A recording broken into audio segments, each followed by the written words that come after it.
தெய்வீக வணக்கம்.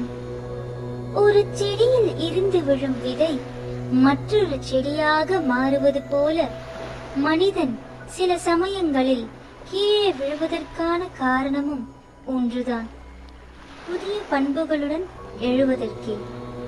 அப்படி கீழே விழுவது சற்று சரிவாக இருந்தாலும், மனக்கவலைக்கு தள்ளினாலும் சற்று நிதானமாக இருந்து சிறிது நேரம் எடுத்துக்கொண்டு முன்னோக்கி செல்.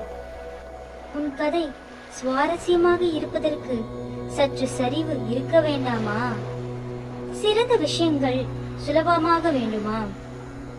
ஒரு திரைப்படத்தில் கதாநாயகன் அல்லது கதாநாயகிக்கு கீழ் நோக்கிய சரிவு இருக்காதா?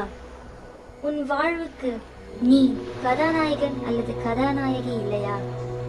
சிந்தித்து செயல்படும்.